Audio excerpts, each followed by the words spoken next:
नमस्कार साथियों, मेरे YouTube चैनल में आप सभी का एक बार फिर से स्वागत है। साथियों, संस्कृत व्याकरण से संबंधित एक महत्वपूर्ण वीडियो मैं आप सभी लोगों के लिए लेकर आया हूं। कल मैंने व्याकरण से संबंधित कुछ महत्वपूर्ण भागों की एक वीडियो बनाई थी। उम्मीद है आपने वो वीडियो देख ली होगी। अगर आपने वो वीडियो नहीं देखी तो इस वीडियो के डिस्क्रिप्शन लिंक में मैं उस वीडियो का लिंक डाल दूँगा, आप पहले उसे देख लीजिए, क्योंकि व्याकरण से संबंधित कुछ महत्वपूर्ण बातें जो प्रत्येक बच्चे को पता होनी चाहिए और हम अक्सर भूल जाते हैं बच्चों को बताना। ये इसका पार्ट 2 है। इससे पहले पार्ट 1 मैंने बनाया, उसमें मैंने कुछ क्वेश्चन बताए जो छोटी छोटी बातें होती हैं जिन पर हम ध्यान नहीं देते और बच्चों को नहीं बता पाते। तो देखते हैं पार्ट 2 में कौन कौन से क्वेश्चन हैं। इससे पहले पार्ट 1 में मैंने 14 क्वेश्चन कराए थे। आज 30/10/2023 को पार्ट 2 बना रहा हूँ। देखिए, अगला क्वेश्चन है, स्पर्श व्यंजनों के कितने वर्ग हैं। कल मैंने स्पर्श व्यंजनों के बारे में बताया था। अगर आपने वो वीडियो नहीं देखी तो उसको देख लीजिए। तो स्पर्श व्यंजनों के 5 वर्ग हैं। ये आप बच्चों को बताइए कौन कौन से वर्ग हैं स्पर्श व्यंजनों के। देखिए, आप ये 5 वर्ग बच्चों को लिखवाइए। क वर्ग, च वर्ग, ट वर्ग, त वर्ग, प वर्ग। और प्रत्येक वर्ग में 5 व्यंजन हैं। क, ख, ग, घ, अण, च, छ, ज, झ, ञ, ट, ठ, ड, ढ, अण, त, थ, द, ध, न, प, फ, ब, भ, म। ये आप बच्चों को बताइए कि ये सारे स्पर्श व्यंजन है, यानी कि जिह्वा हमारी कहीं ना कहीं स्पर्श करती है जब इन व्यंजनों को बोलते हैं। अगला है, स्पर्श व्यंजनों की संख्या कितनी है। अगर बच्चों को याद करा दीजिए, स्पर्श व्यंजन 25 होते हैं। उसके बाद अगला प्रश्न है, अंतस्थ व्यंजन किसे कहते हैं। तो अंतस्थ व्यंजन किसे कहेंगे?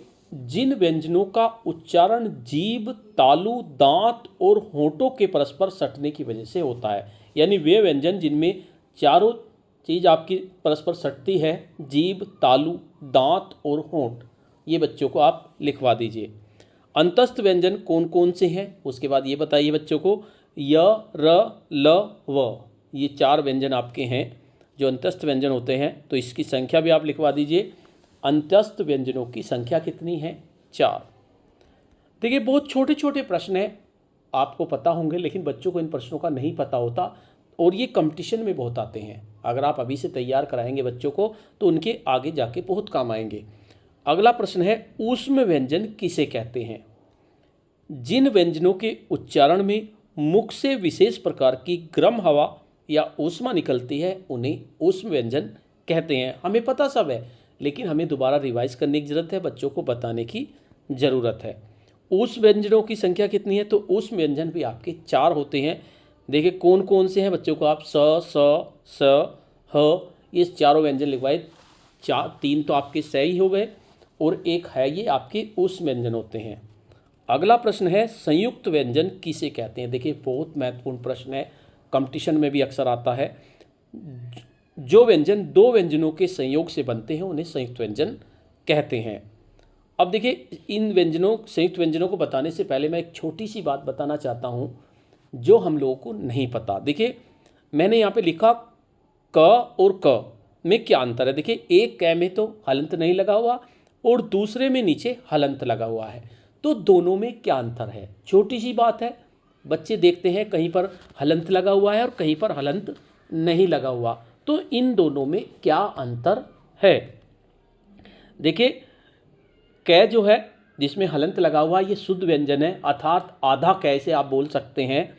और जो दूसरा कै है जिसमें हलंत नहीं लगा, क प्लस ए, इसमें ए जुड़ा हुआ है। कै में इसके साथ स्वर जुड़ा हुआ है, इसे आधा कै भी कह सकते हैं, जैसे क प्लस अ इक्वल टू क। तो देखिए, इसमें इस चीज़ को ध्यान रखने, हलंत जब लग जाता है तो आपका शुद्ध व्यंजन है, उसमें स्वर नहीं जुड़ा हुआ।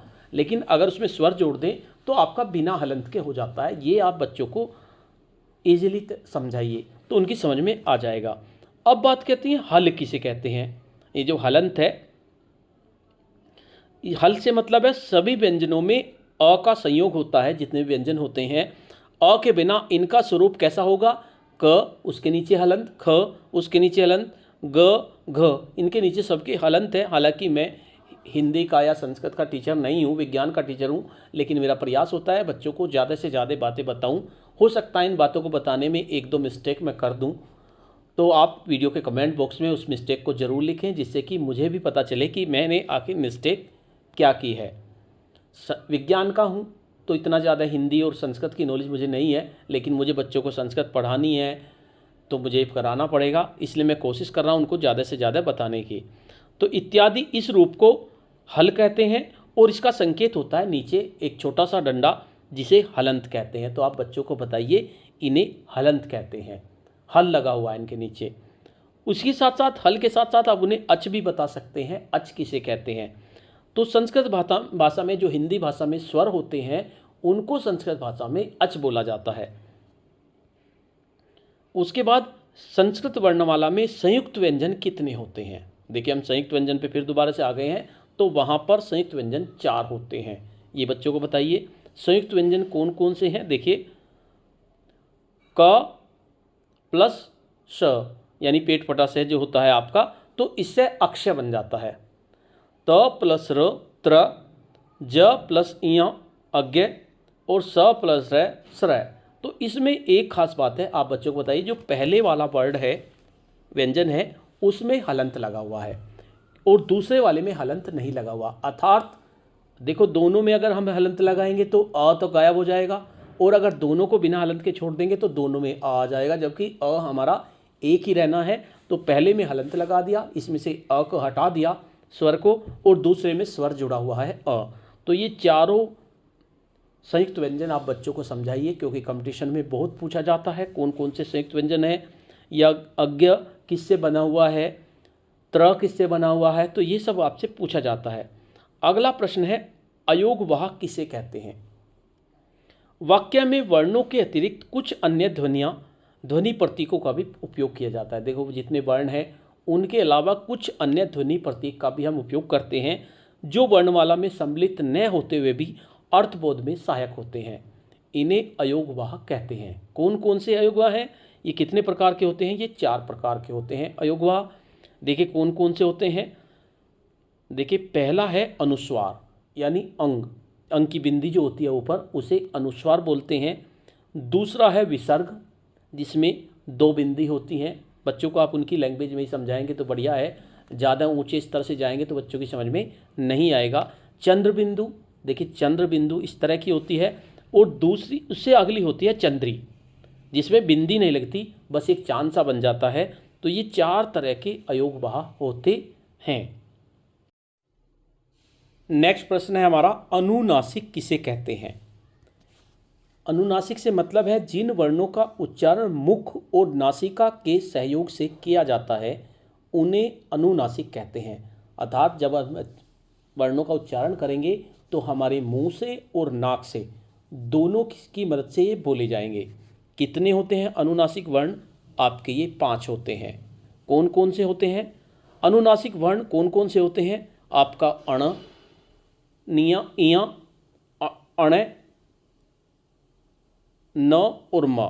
देखिए ये आपके अनुनासिक वर्ण होते हैं। जो 5 स्पर्श वर्ग हैं, क वर्ग, च वर्ग, उनके अंतिम जो वर्ण हैं, जैसे अंगा है आपका, इया है, अण है, न है और म है।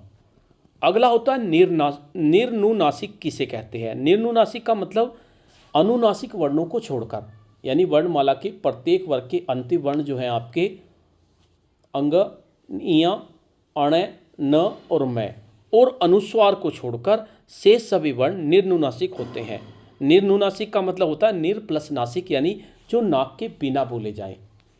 तो देखिए अब बच्चों को आप प्रश्न लिखा सकते हैं कुछ अनुनासिक शब्दों के उदाहरण दो।